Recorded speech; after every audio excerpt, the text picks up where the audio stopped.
back into your story. You're a child. You're born in. Your mom is involved in all this stuff.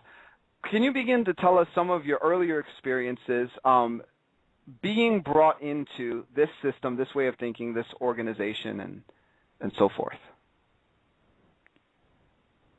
Well, I was bombarded kind of from the physical and the supernatural realms. I keep flashing back to a time when when I was 4 years old. I was given a lot of the information about the plan at that point, and about the bloodline, that I was taught that we were from, not even from this planet.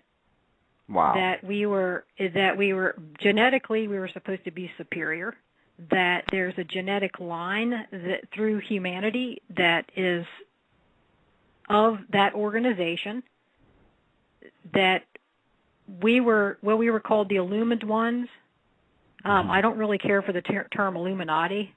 And in some ways, I think that term's kind of lame, because it's just see a bunch of, I kind of picture a bunch of men around a boardroom table sort of thing. In a sense, that's what it is. But the real power is in the supernatural realm.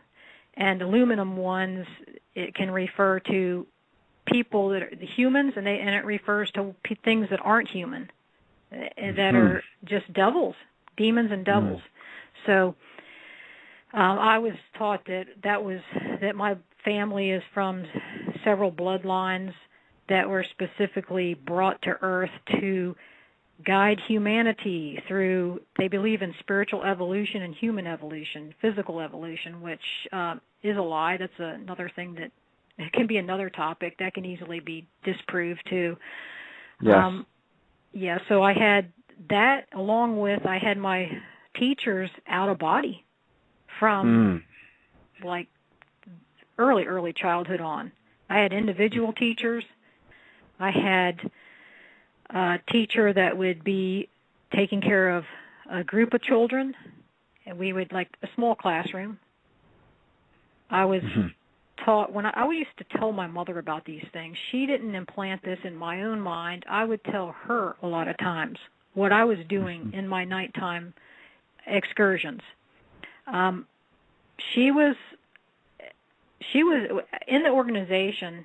Okay, as a child, I was allowed to tell her some of the things that I did and some of the things I was learning. That was so that she could help guide me.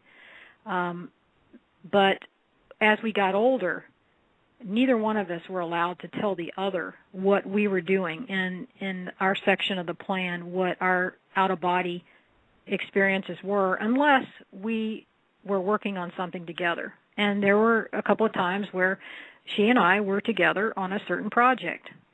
However, as a child, out of body, a few times I was with her. They do use like mystical horses, like a unicorn. I had my own mystical horse that would come pick me up. That was one of the first things that I remembered. See, I'm telling you this because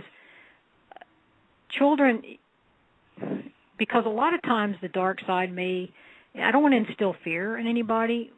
We all need to be praying for our children, and we're our spiritual covering for our children. And that's a great responsibility, not just in the physical realm, but in the spiritual realm. Pay attention to your children when they tell you about their dreams. Try to pray for them before they go to bed. Pray for them daily, constantly if you can. It's so very important. Maybe they're having a dream about a horse or Pegasus. Maybe it's something that's more sinister than that. I had my own white horse that used to come get me. That was my trip into the heavenlies. I had what I called the moon fairy that used to come for me and teach me things and take me through the realm.